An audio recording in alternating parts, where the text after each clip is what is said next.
Boa tarde, meus irmãos. Hoje é dia 29 de fevereiro de 2024. Nós estamos aqui na Casa de Francisco de Assis, Sociedade de Estudos do Espírito Francisco de Assis, para estudar essa obra, Primícias do Reino, né?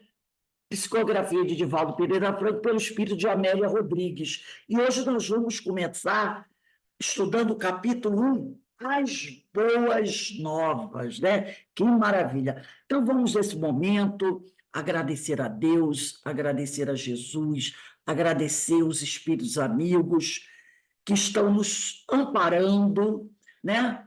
E que cada um de nós possa, né, se manter firme, equilibrado. Vamos pedir a Deus que nos dê ombros fortes para que a gente possa carregar nossa cruz, mas que a gente possa parar, raciocinar, agir com discernimento, na certeza que tudo passa, e isso vai passar também. Então, que o Senhor nos abençoe, que o Senhor nos fortaleça, para que a gente possa seguir a nossa caminhada e chegar àquele ponto que todos nós precisamos chegar, que é o da perfeição, e para podermos estar próximos do Senhor.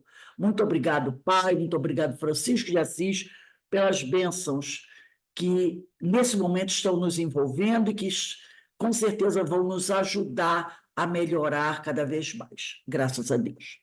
Bem, iniciando aqui o capítulo 1, Amélia Rodrigues vai nos trazer as boas novas, não é? E ela começa falando de Jesus. Olha que coisa linda. E ela diz assim: o mergulho de Jesus nos fluidos grosseiros do orbe terráqueo é a história da redenção da própria humanidade. Porque Jesus, ele vai encarnar. O que significa isso? Ele chega pela primeira vez no planeta Terra, habitando um corpo humano. Como já nos falou Emmanuel no livro A Caminho da Luz, os grandes devas da espiritualidade, dos grandes espíritos, os grandes cristos, se reuniram duas vezes. Diz que no Sol, né? A primeira vez, eles se reuniram para planejar a elaboração do planeta Terra. A segunda vez, bilhões de anos depois, eles se reuniram para planejar a vinda de Jesus como homem, a sua encarnação, porque até então ele havia mandado vários, né, os profetas, para preparar todo esse caminho. Porque ele viria para trazer a boa nova. O que é a boa nova? As notícias do reino, as notícias de Deus. Então, era preciso ter uma preparação. E os profetas fizeram essa preparação, até João Batista. Então, esse espírito crístico, mergulhou nos fluidos grosseiros do orbe terráqueo. Gente, vamos imaginar, hoje já não é lá muito boa, mas vamos imaginar como era a atmosfera espiritual da Terra naquele tempo que Jesus chegou aqui, no tempo da segunda revelação, que é a vida do Cristo, né? Então, a atmosfera espiritual da Terra era muito densa. Por quê? Porque a atmosfera espiritual da Terra é fruto dos nossos pensamentos, das nossas energias, das energias da população que vive no planeta. E naquela época, a população não era como hoje, ainda era muito atrasada, muito bélica, muito violenta, muito ignorante, né? Daquela coisa do dente por dente, olho por olho. A gente até entende essa história do dente por dente, olho por olho. A gente até entende um pouco o porquê disso. Mas era uma atmosfera, era um povo muito, né, violento, muito ignorante ainda, né? Então, o que a gente vai perceber? E esse mergulho que ele faz foi fácil para um espírito como ele, né? Então, ele mergulhou esse espírito nos fluidos grosseiros do orbe terráqueo. E essa vida...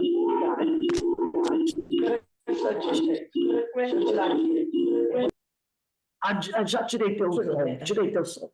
Foi o som aqui da Ana, mas eu desliguei. E essa vinda dele, ela vai representar a história da redenção da própria humanidade, que sai das furnas do eu, quer dizer, das furnas da ignorância para os altos píncaros da liberdade. Nós já falamos sobre isso, né? Que com Jesus nós conquistamos a liberdade. A gente não está falando da liberdade física, porque o povo judeu, depois da morte de Jesus, foi escravizado novamente, não foi? Foi escravizado novamente. Houve o êxodo espalhado pelo mundo. Não é dessa liberdade, é da liberdade de pensar, da liberdade de poder acreditar em alguém, a liberdade de acreditar nesse Messias, que disse: o meu reino não é deste mundo, que traz os ensinamentos do Senhor. Paulo de Tarso foi um dos homens que mais lutou por essa liberdade. Porque antes nós éramos escravos. Você tinha que pensar assim.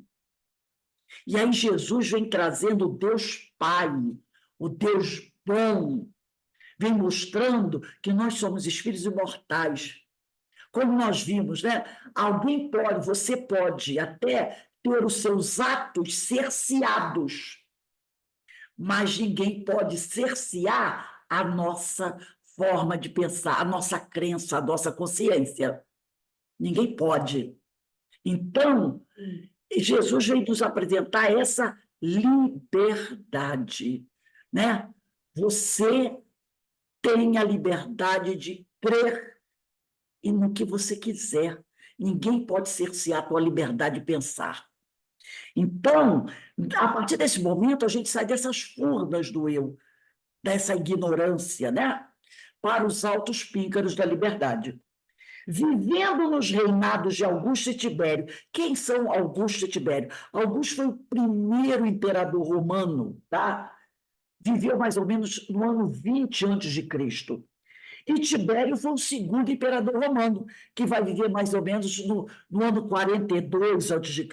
Essas datas, na realidade, não são muito certas, não, tá? Porque esses calendários mudaram tanto que você não pode dizer que a data é certa. Tudo bem que tem muita coisa registrada nos livros, tem muita coisa que já foram descobertas pela arqueologia, mas a data certinha. Então, a gente diz assim, mais ou menos 42 a.C., Tibério, tá? Segundo imperador romano, mais ou menos 20 a.C., Augusto, primeiro imperador de Roma. Que a contabilidade vem crescendo, né? 100, 50, 30, 20, 10, 1, que é o nascimento do Cristo, que é aquela divisão, antes de Cristo, depois de Cristo.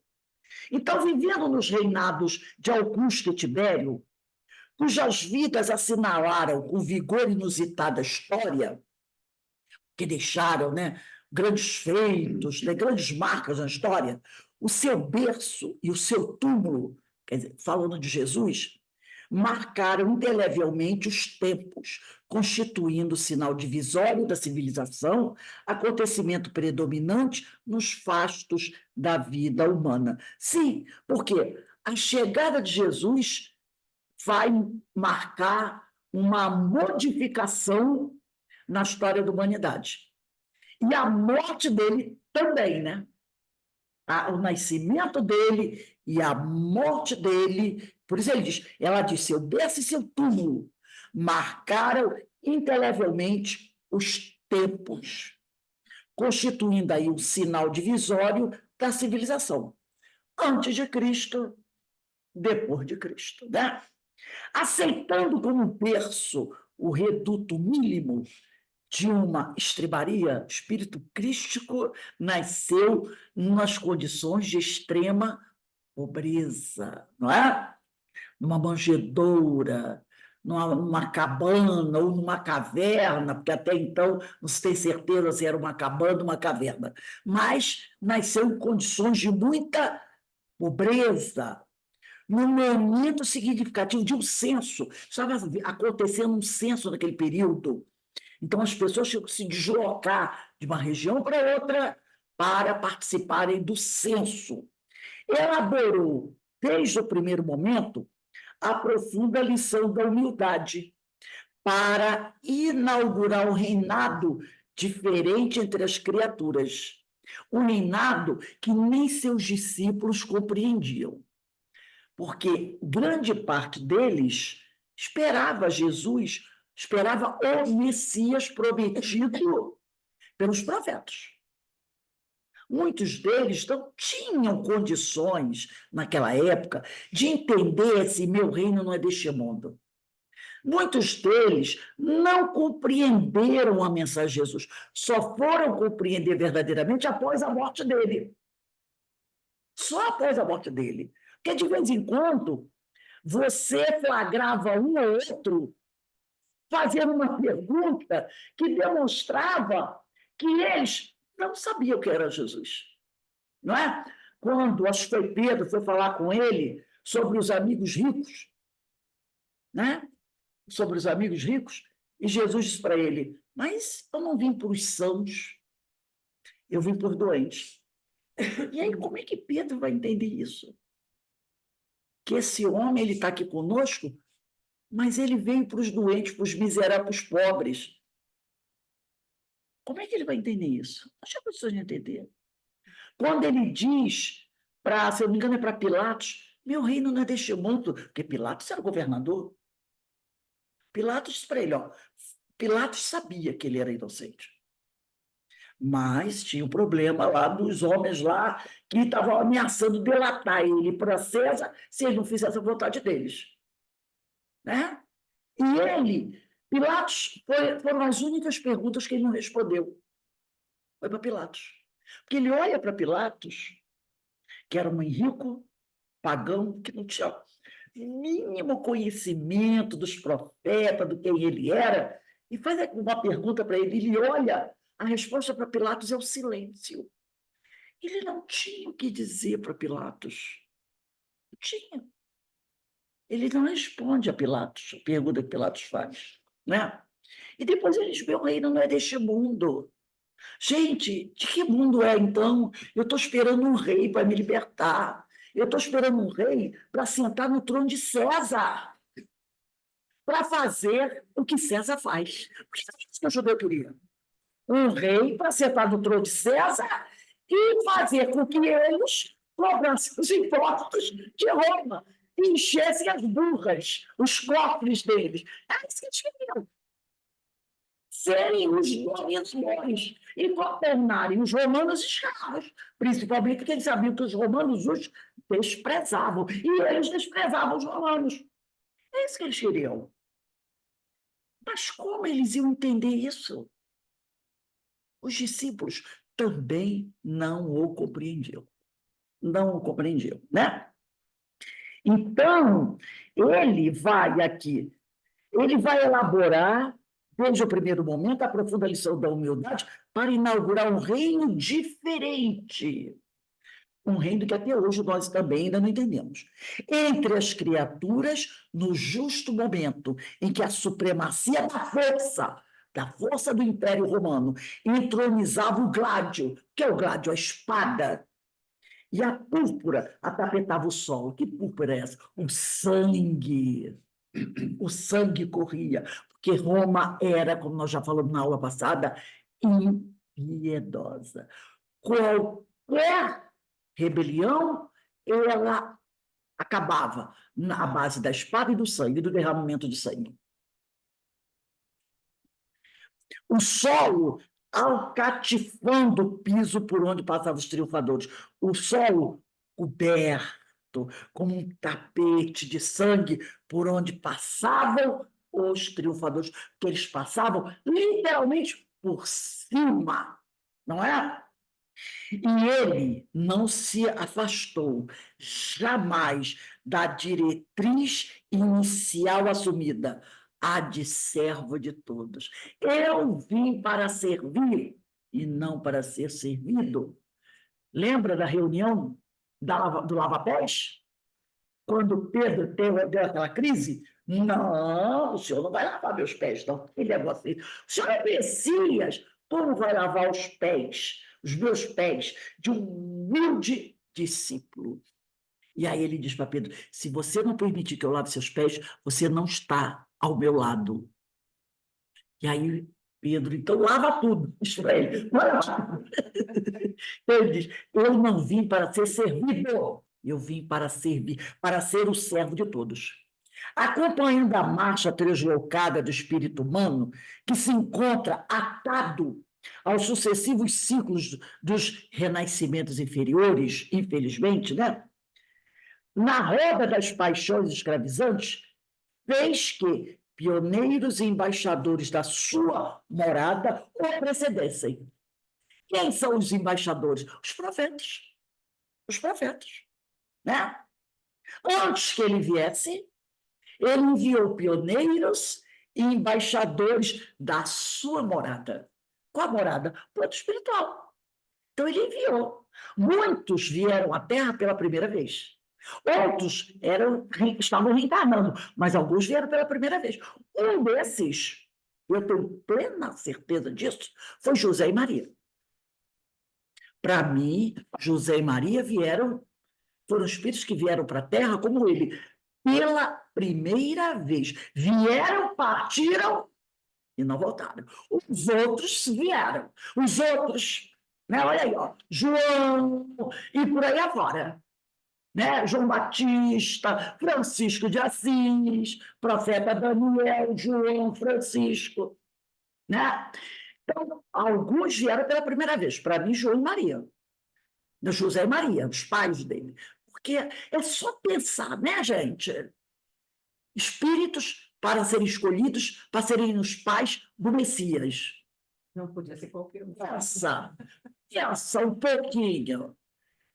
Espíritos que vieram pela primeira vez. E hoje, eu tenho certeza, já são Cristos. Já são Cristos, tá? Os outros, né? Então, eles aqui. Fez que pioneiros. O que é um pioneiro? É alguém que veio pela primeira vez, né? O pioneiro. Pioneiro.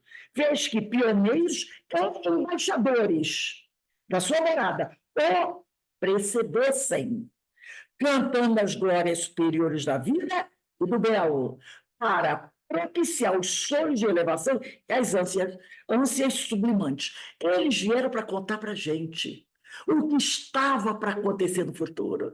Tipo assim, né? Botar o doce na nossa boca, fazer a gente dizer assim: nossa, é mesmo? Vai acontecer isso? É isso aí. Eles vieram atiçar a nossa curiosidade, a nossa esperança, aquela coisa, né? Ai, quando é que vai chegar? Quando é que vai chegar? E foi isso aí, né? Continuando aqui. Antes dele veio Hammurabi. Quem foi Hammurabi? Rei da Babilônia, mais ou menos no século XVIII a.C., né? Que criou o Código de Hammurabi, tão famoso, né? Primeiro código de leis da história. E esse código vigorou na Mesopotâmia. Há mais ou menos algumas coisas que ele governou o primeiro Império Babilônico. Algumas coisas têm esse código, muito antes de Moisés, tá? Mais ou menos aí. Pensadinha aqui. Olha o que tinha no código dele. Primeiro, tinha uma lei lá sobre o não cumprimento de contrato. Tá? Não cumprir o contrato tem problema.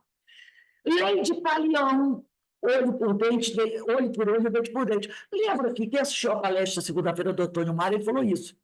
Todo mundo disse assim: nossa, a lei de Talião era terrível, era terrível. Mas antes dela era pior. Era assim: o cara matou deu um boi, eu vou lá, destruo a família dele toda, queima a fazenda toda, aniquilo tudo, por causa de um boi. Entendeu? A lei de Talião disse assim: ele matou um boi, você vai matar um boi dele. Ah, ele matou uma pessoa da sua família, você vai matar uma pessoa da família dele. Entendeu? Apesar de ser um absurdo para a gente hoje.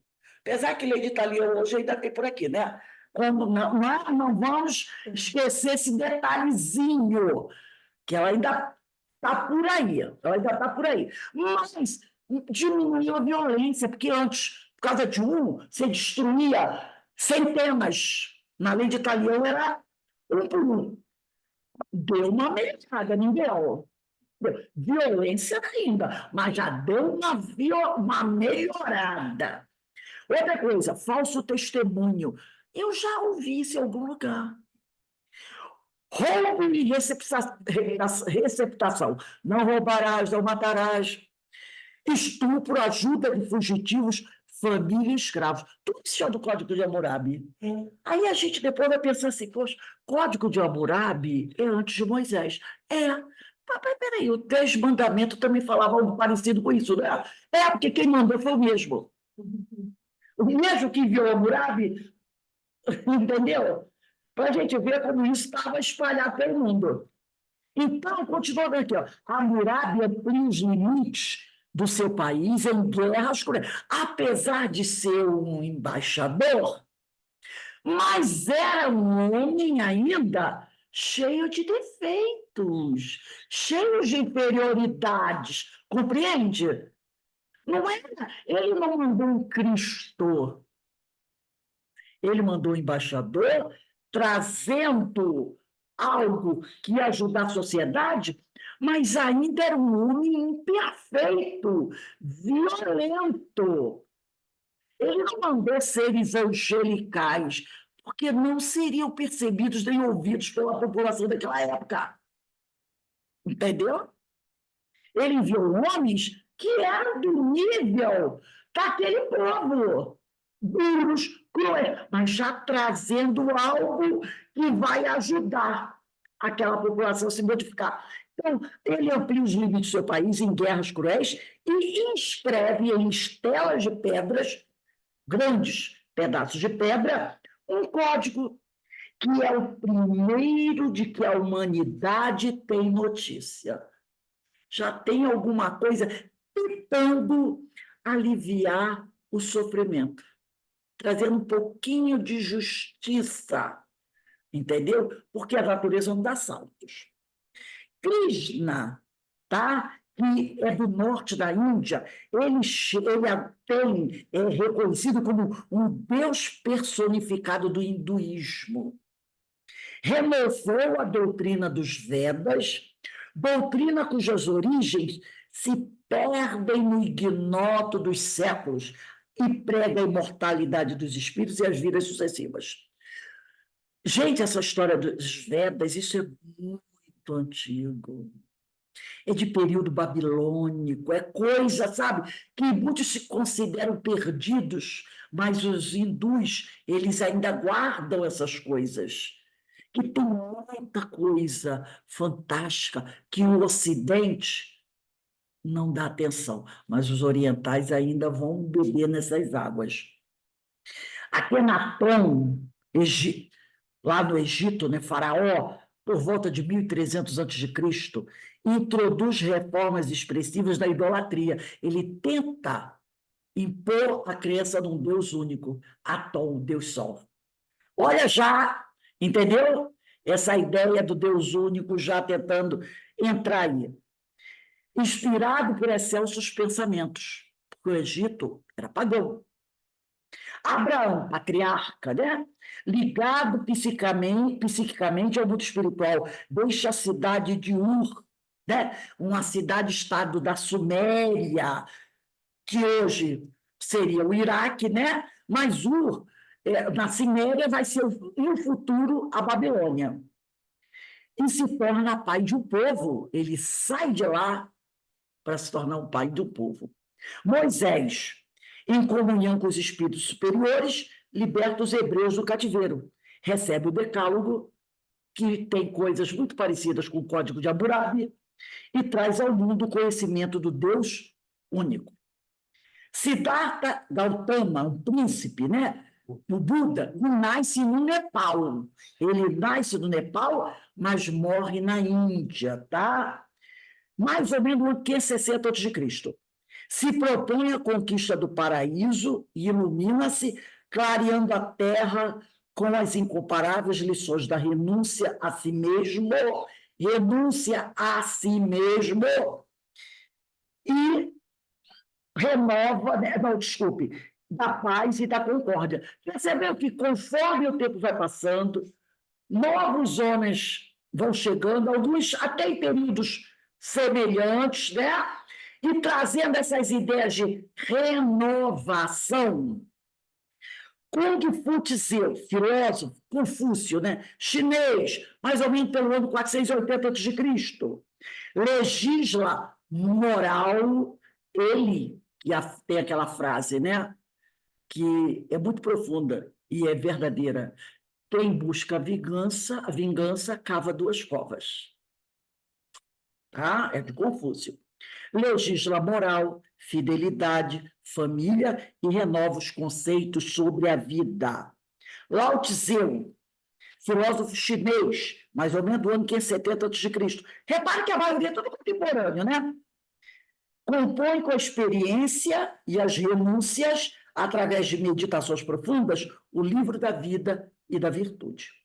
Pitágoras, filósofo, matemático grego, mais ou menos no ano de 490 a.C., na sua admirável Academia de Crotona, após iniciação complexa, preconiza moral elevada, austeridade, pregando a doutrina dos renascimentos.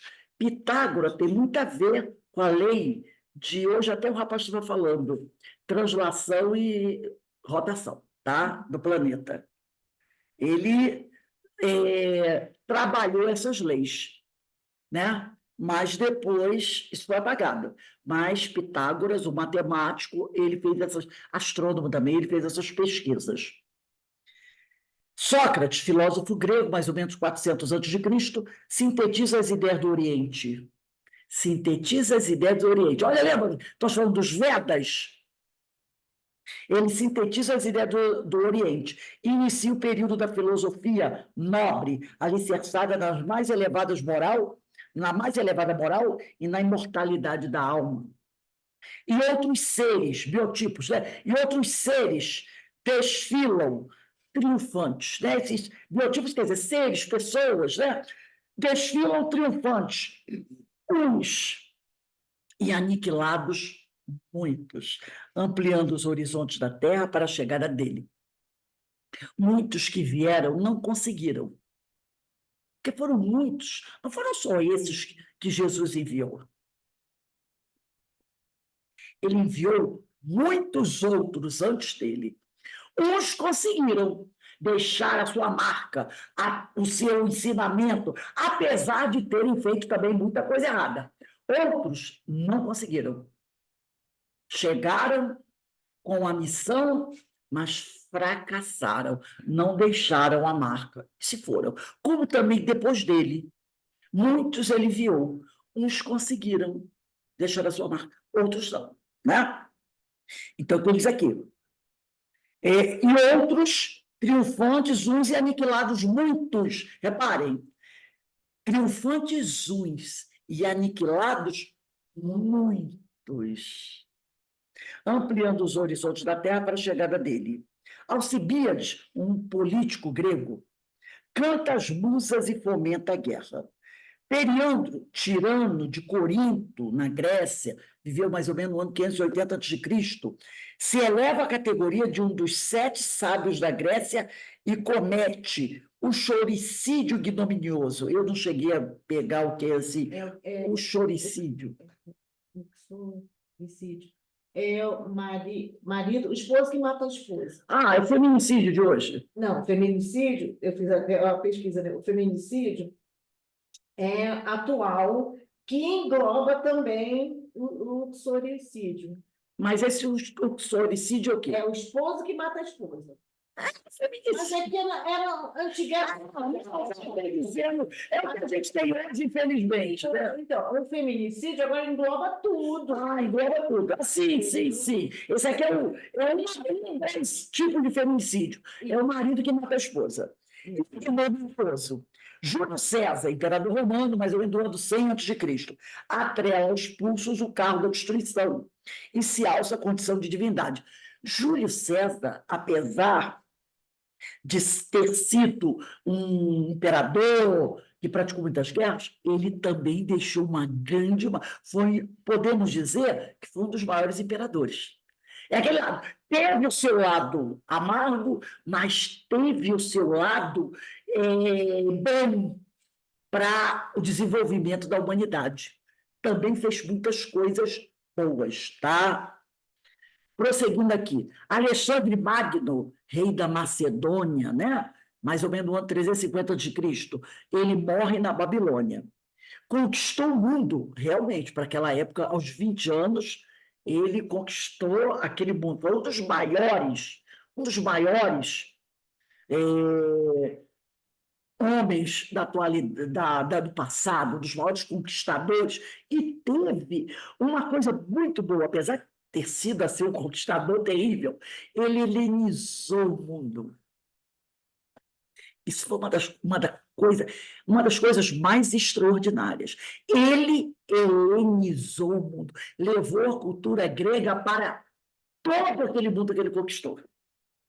Isso foi uma grande virtude dele, a helenização do mundo. E outra coisa, quando ele dominava um país, ele mantinha a cultura do país. E uma das coisas que ele fazia era pegar seus comandantes e fazer com que eles casassem com as princesas dos reinos, unindo as nações e trazendo a cultura helenística para o mundo. Isso foi um grande feito de Alexandre o Grande, né? Apesar de ter o lado de guerreiro, né? Então, Alexandre Magno conquistou o mundo, né? Sem conseguir, no entanto, e olha só, sem conseguir, no entanto, intimidar os gimnosofistas. Ela botou lá embaixo, no final do livro.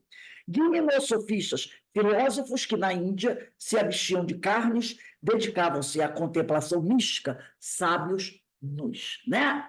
Então, ele não intimidou esses homens, até porque ele respeitava a religião das pessoas, tá? Que habitavam as margens do Indo, apaixonado por Homero, filósofo, né? Filósofo grego, que escreveu Ilíada, a Odisseia, né? A Odisseia é a viagem de Ulisses, depois de 10 anos, retornando para casa, para encontrar o filho, né? Telêmaco, e a esposa, Penélope. Ele participa da Guerra de Troia, que durou mais ou menos 10 anos, e depois ele volta para casa. Então, ele conta toda essa aventura. E a Ilíada, que é o final, né? Os últimos anos da Guerra de Troia, né? Então, ele escreve essas histórias maravilhosas, né? Então, Alexandre Magno, apaixonado por Homero, dizia encontrar na Ilíada, que é a história da guerra, inspiração ao amor e à guerra que lhe dava glórias. Logo passou, e aos 33 anos sucumbiu, depois de ter vivido o correspondente a várias vidas, né? Os direitos dos povos pertenciam aos dominadores, e o homem não passava de animal, de carga nas garras da força, né?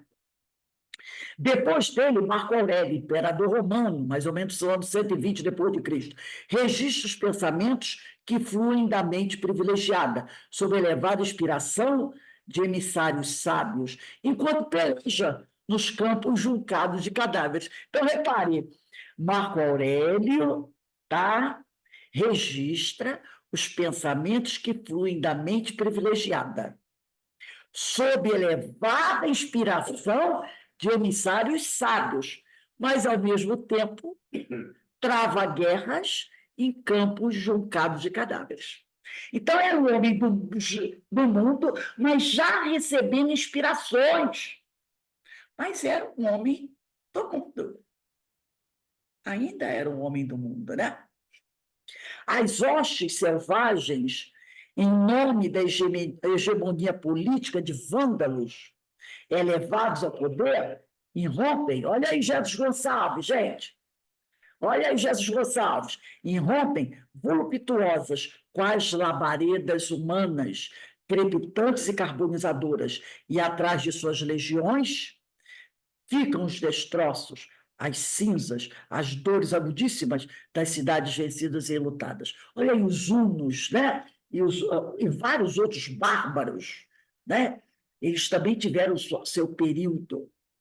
Os triunfadores de um dia erigem monumentos à própria insânia, que a soberba qualifica de glória, mas que ruem quando os construtores se consomem. Então, tudo isso teve seu auge. No meio disso, a luz foi sendo plantada no meio desses cadáveres, desses incêndios, dessa destruição. Jesus conseguiu ir plantando a luz em meio a todas essas catástrofes, né? Os triunfadores de um dia erigem monumentos à própria insânia, que a soberba qualifica de glória, que a gente chama a glória do Império Romano, né? Mas que ruem, como todo império vai ruir, os construtores se consomem. Tudo passa, tudo passa. A grande esfinge tudo devora, que a grande esfinge tem um grande enigma, né? Que ela diz, né? Decifra-me, né? Tronos refulgentes, sólios esplêndidos, cortes brilhantes ao sol, conquistas grandiosas, civilizações douradas e piedosas. Os tempos vencem, porque o tempo vence a tudo isso. Ele chega silencioso, pulcro quer dizer formoso, e fica. Todos esses impérios chegaram, tiveram seu tempo de glória, chegaram no auge, depois desapareceram. Tem impérios hoje que existiram entre nós que nós não lembramos mais deles, que nós não sabemos. Se apagaram, nem a história registra mais. Entendeu? Suméria, povos anteriores aos sumérios, que hoje ninguém lembra. Outro dia eu estava vendo, tem uma página no Facebook, onde eles colocam os nomes de alguns povos que existiram, que foram gloriosos. Eles são nomes de povos que você não conhece. Eu estava lendo, aí ele traz, o rapaz, a pessoa que escreve o título, e traz um resumo daquele povo, né? Foi glorioso. Aí você diz, não conhecia. Ele só traz esses nomes de povos que desapareceram, né? Mas que você, muito antes dos sumérios, dos babilônios, que você não conheceu. Para a gente ver quantos povos desapareceram e a história apagou. Aí, de vez em quando, alguém encontra aí, no fundo do oceano, como foi encontrado há pouco tempo em Israel, restos de pilastras, de civilizações, de cidades, que se apagou tanto que o oceano cobriu essas civilizações, ou a terra cobriu. Mas vai alguém lá, cava e aí encontra alguma coisa. Diz assim, aí tem uma história, tem alguma coisa escrita, alguém vai encontrar na história de outra civilização uma menção. Não tem a história daquela cidade que desapareceu no Oceano, Atlântida. Onde tem uma menção de Atlântida? Numa das obras de Platão. Platão, escrevendo uma das suas obras, cita Atlântida. Até hoje eu não procuro Atlântida. Platão é que escreve dizendo que havia uma civilização assim que foi destruída pelo oceano e desapareceu no mar. Olha só. Platão que vai citar. Com certeza foi alguma dessas civilizações desaparecidas que a gente nem lembra o nome, né? Todos eles passam. O tempo destrói todos eles. Mas ele não. Ele fica. Reúne a malta dos aflitos e os agasalha ao próprio peito. Vinde a mim, todos vós que estáis sofrendo, que eu vos aliviarei o sofrimento. Ele não diz isso? Nada solicita, nada pede, coisa alguma exige. Libertador por excelência, canto hino da verdadeira felicidade, liberdade, ensinando a destruição dos elos da inferioridade. Ele nos ensina como nos libertarmos da inferioridade. Como é que eu posso fazer isso? Simples. Ama a Deus sobre todas as coisas e ao próximo como a ti mesmo. Que mine o homem as mais cruéis cadeias. Porque é isso que me faz estar preso quando eu não considero o outro meu irmão. E ele diz, ama a Deus sobre todas as coisas e ao próximo a ti mesmo. Você será um homem livre e fará a vontade de Deus. Embosca-se na carne, porque ele encarna, se torna homem como nós, embosca-se na carne, mas é só o espírito crístico de incomparável luz. Na terra não há ao que se comparar. Clareando o fulcro dos milênios. A luz dele está aqui até hoje e perdurará pela eternidade. Ao suave balido. O que é o balido? O balido é o som emitido pelo cordeiro. Ele não foi um cordeiro? O cordeiro que foi imolado, lá no Antigo Testamento, os profetas já diziam: ele será imolado como um cordeiro. Quando eles preveem a vinda do Messias, uns 1000 anos antes dele nascer, eles já dizem: ele será imolado como um cordeiro. Tá? Ele veio aqui cumprir as escrituras, porque eles lá disseram: ele virá e vão matá-lo como um cordeiro, vão sacrificá-lo. Ele veio e teve que fazer o quê? Fazer cumprir as escrituras, ser imolado como um cordeiro. Então, ao suave balido, quer dizer, o som emitido pelo cordeiro, da sua mansa voz, acordam as esperanças e se levantam os ideais esquecidos. Ao forte clamor do seu verbo, erguem-se os dias e as horas do futuro.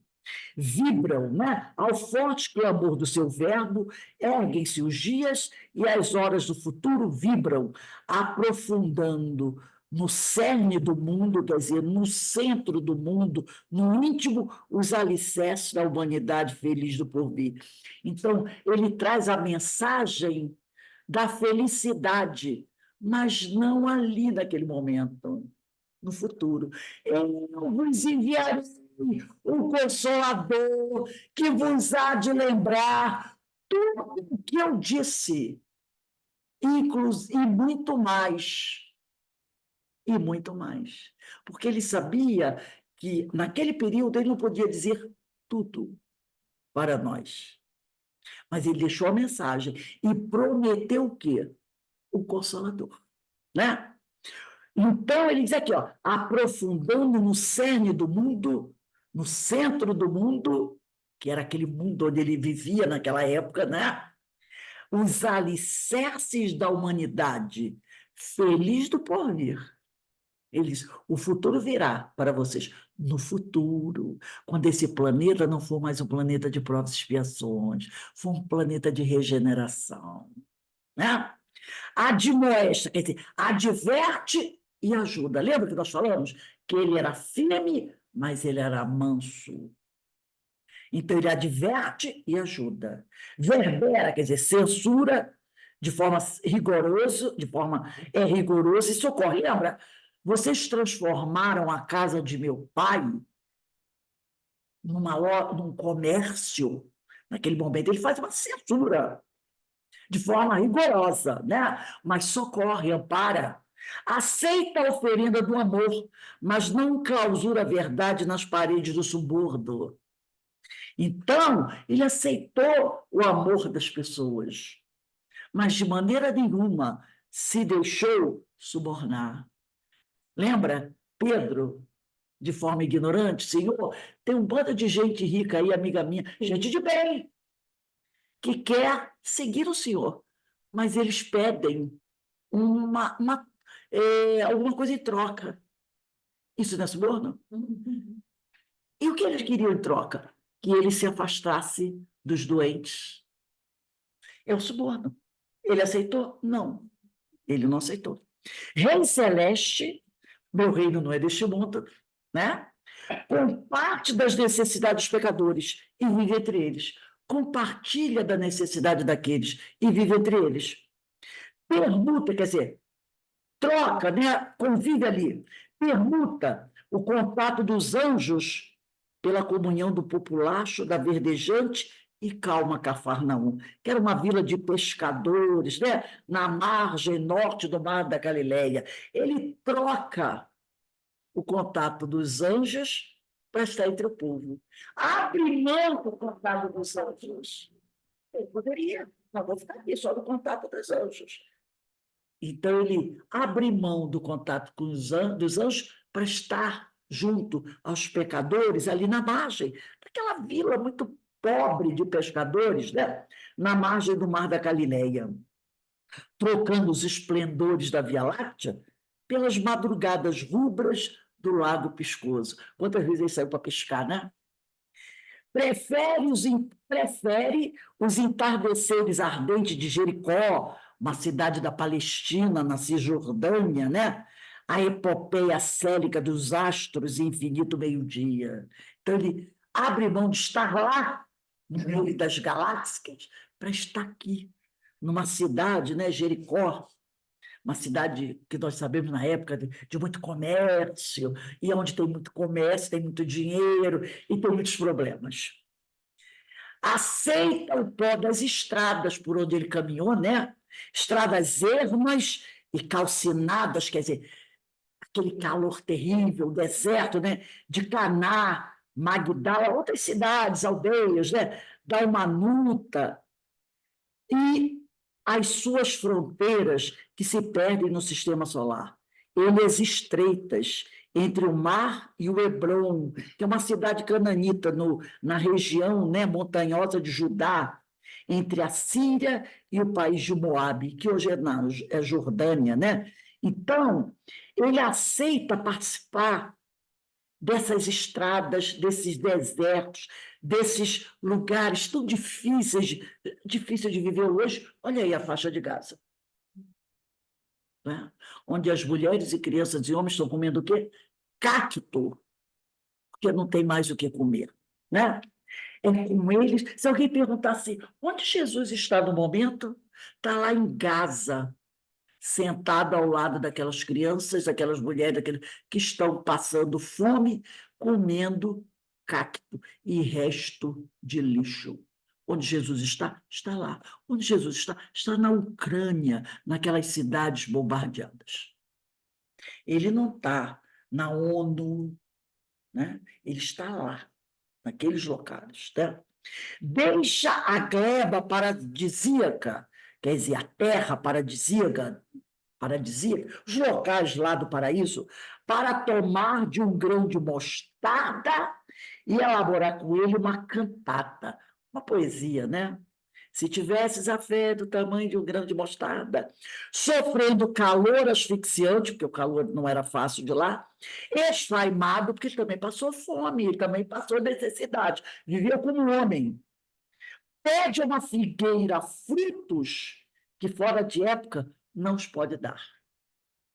Senhor do mundo, causa anterior existente, deixa-se confundir na turba, é morto entre ladrões, é considerado o homem pelos poderosos, o homem do mundo sem valor, né? Na multidão esfarrapada, que em fúria busca o amor sem saber identificá-lo. Aquela população, como hoje, muita gente, está aí louca buscando o amor. A gente vê gente fazendo coisas mais malucas e esdrúxulas em busca do amor, né? O que eu vou fazer? Eu me sinto sozinho. Meu Deus, isso, aquilo, outro. E ele está ali. Ele é o amor. Mas as pessoas não sabem identificá-lo, não sabem encontrar esse amor, né? Na multidão, sim, na qual, sofrendo, encontra a razão do seu glorioso martírio. Ele sabe, o meu lugar é aqui, entre a multidão. Foi assim que Pedro, Paulo e seus discípulos foram sacrificados. Porque eles estavam onde? Entre a multidão, entre os pobres e sofredores. Se tivessem nos palácios, não teriam sido sacrificados. Foram sacrificados por quê? Porque foram de encontro à dor. Como? Eles aprenderam com o mestre. Assim como Paulo, na aula de sábado, lembra? Aprendeu com Estevão. Lembra quem participou da aula de sábado? Paulo aprendeu com Estevão. Fez tudo o que Estevão fez. Muito linda foi a aula de sábado. Entre os sofredores, canta as mais eloquentes expressões que o homem jamais ouviu. Sermão da Montanha, Sermão dos 8 Ás, Sermão do Templo, né? Aqueles sermões maravilhosos que ele fez entre os pobres sofredores, o populacho. As suas boas novas, notícias do reino, as notícias de Deus, são orquestradas pela musicalidade espontânea da natureza, no cenário das primaveras e dos verões, entre as aldeias e o lago, nos morros, né? No coração exuberante da terra em crescimento. Era ali, em meio à natureza, que ele deixou os mais profundos, os maiores ensinamentos que vão estar conosco para a eternidade. É traído, magoado, encarcerado, vencido numa cruz, porque ele era homem, enquanto aqui. E como um homem não podia escapar da morte física. Ele não podia mudar a lei do Senhor, e nem o Senhor mudaria a sua lei. O Senhor não poderia dizer assim: mataram Jesus. O cordão de prata foi rompido. Mas como ele é Jesus, eu vou emendar o cordão de prata dele. Não, porque é da lei que, a partir do momento que essa extensão do perispírito se rompe, acabou a vida física. E essa lei não seria modificada por Jesus, porque a lei do Senhor é perfeita, é perfeita. Então, ele diz aqui, é traído, magoado, encarcerado, vencido numa cruz, elege uma tranquila e luminosa manhã para ressurgir. Mas a gente sabe como ele ressurge. Essa ressurreição não é de corpo, é o espírito que se apresenta. Aqui, eu estou vivo. O que vocês enterraram foi matéria, foi um corpo. Mas eu não sou esse corpo. Eu sou espírito imortal, como vocês. Como vocês. Já conquistei, já conquistei um progresso através do esforço, mas vocês também poderão fazer isso que eu fiz. E ele mesmo disse, vocês poderão fazer tudo o que eu faço e até muito mais. Então, ele vem dizer isso. Olha, eu estou aqui, mas não é nada extraordinário, não. Vocês também poderão fazer isso, né?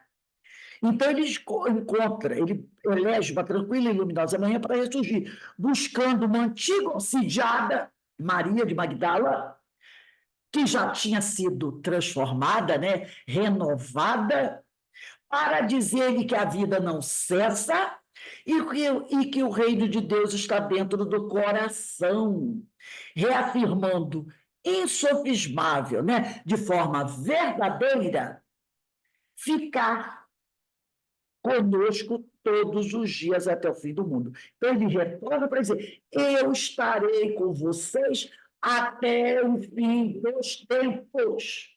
Essa verdade ninguém vai poder mudar, porque ele estará conosco até o fim dos tempos, né? Retornando assim ao Pai, onde nos espera. Questão 115 do Livro dos Espíritos. Criei meus filhos, criei os espíritos simples e ignorantes, né? Para crescer, para aprender, para evoluir, para que um dia possam aproximar-se de mim, espíritos puros. Então, ele diz aqui, ele promete ficar conosco todos os dias, até o fim do mundo, retornando assim ao Pai, onde nos espera, vencidas as refregas libertadoras da ascese, em que hoje nos empenhamos com sofreguidão. Faz favor para mim, abre essa bolsa azul aqui rapidinho. Pega um livro aí, o nome do livro é Deus, né? Então, ele diz aqui que ele vai retornar ao Pai, porque ele é o Espírito Crístico. E ele, né, ele vai nos aguardar junto ao Cristo, junto ao Senhor. Por quê? será onde nos espera, onde o Senhor nos espera, após nós vencermos as refregas libertadoras, como ele venceu. E agora ele está aonde ele fez por merecer estar, das sés em que hoje nos empenhamos com sua preguição. Então, ele vai estar junto ao Pai, mas apesar do momento estar junto ao Pai, ele também está junto de nós. E o Senhor está lá, nos aguardando, porque a partir das nossas lutas, nós chegaremos ao fim da nossa caminhada. E aí eu lembrei desse texto, que eu vou ler outro dia também numa outra aula, mas eu achei que tem tudo a ver. Diz assim, ó, o nome do livro é Deus, tá? Eu já mostrei esse livro para vocês. Deus, do Eliseu da Mota Júnior. Que é Deus? Desculpe, o nome do livro é Que é Deus? É uma interrogação. Que é Deus? No capítulo 3 da quarta parte desse livro, o Eliseu diz assim: foi com certeza antes do ano 5 da nossa era, sendo Tibério César, falamos sobre Tibério hoje, né? Sendo Tibério César o imperador romano, que Jesus nasceu. E mesmo naquele ambiente hostil, recolheu o lixo do politeísmo ancestral, misturado com o monoteísmo exclusivista e autoritário da tradição judaica. Então, ele recolheu o lixo do paganismo e desse próprio monoteísmo judaico. E incinerou todo esse entulho nas geenas ardentes. Em troca, nos levou à sadia revelação do verdadeiro conceito teísta, quer dizer, de um Deus único, consubstanciado na sua singela e simultaneamente sublime definição de Deus, meu Pai. Não, porém, esse Pai, o genitor humano imperfeito, mas o Pai compassivo, misericordioso, justo e bom, que nos dá pão e peixe, e não pedra e serpente, e que nos convida incessantemente para o seu reino de harmonia e paz, através da prática do amor fraterno e da caridade. E se nos desviamos, lembra quando a Amélia Rodrigues diz que Jesus enviou muitos antes dele, alguns cumpriram com sua missão, outros não. Olha aqui, e se nos desviamos dessa rota, e muitos se desviaram, em função da nossa inferioridade, que custamos a reconhecer, ele, o Senhor, estará nos esperando. Apesar disso, paciente e bondosamente, na porta da casa, o reino dos céus, né? Quando nós, tocados pelo arrependimento e cansados das consequências desastrosas da nossa prodigalidade, quer dizer, da nossa irresponsabilidade, retornarmos ao seu seio acolhedor. Então, foi esse Senhor, Pai, que Jesus veio nos apresentar, tá? Ele veio nos dizer que o reino de Deus está dentro do nosso coração, reafirmando insofismável ficar conosco todos os dias até o fim do mundo. Ele retornando assim ao Pai, onde nos espera após vencida as refregas libertadoras das sede em que hoje nos empenhamos com sofreguidão. Então, o Senhor e ele estarão nos esperando. E o Senhor estará nos esperando pacientemente, apesar de saber que a gente vai se desviar várias vezes da caminhada, mas ele vai estar nos esperando. Então, eu acho esse texto da Amélia Rodrigues maravilhoso, né, gente? Espetacular. A Amélia Rodrigues, realmente, ela vai dar um show. Semana que vem vai falar sobre o precursor, né? Então, semana que vem, dia 29, ali ainda está, né? Ainda está o... Deixa eu ver aqui que data vai ser. Quinta-feira que vem. Quinta-feira que vem, eu tenho aqui o calendário. Quinta-feira que vem, levanta aí para mim. Vai ser dia 7, né? Dia 7. Então, o precursor, capítulo 2, dia 7. 7/3/24. Né? Amélia Rodrigues, ela, Ivone diz que Leon Denis é o poeta da terceira revelação, né? E eu poderia dizer que a Célia Rodrigues é a poetisa do Evangelho, porque o texto dela é maravilhoso, né? Então, gente, vamos encerrar aqui a nossa reunião. Denise, faz a nossa prece de encerramento, por favor. Graças estamos, Senhor, estarmos conectados a essas mentes, a esses irmãos que nos trazem tanto alento ao coração, que nos trazem consolação e esperança para que possamos lutar e seguir, caminhando em direção ao nosso Pai e nosso Mestre. Américo Pires, muito obrigada por suas palavras consoladoras e por seu amor a nós outros que viemos após ti. Querido Mestre Jesus, Jéssica Gonçalves, Francisco de Assis, e toda essa pleiade de irmãos que nos sustentam, amparam e incentivam continuarmos juntos e seguirmos sempre em direção ao nosso Pai. Obrigado, Senhor, por todas essas oportunidades de estudo e reflexão. E que possamos fazer, como nosso Mestre Jesus que nos disse, nos esforçarmos para sermos iguais a Ele. Um dia tenho certeza, Senhor, que alcançaremos esse objetivo. Esteja conosco em nossos corações, junto a nós. Que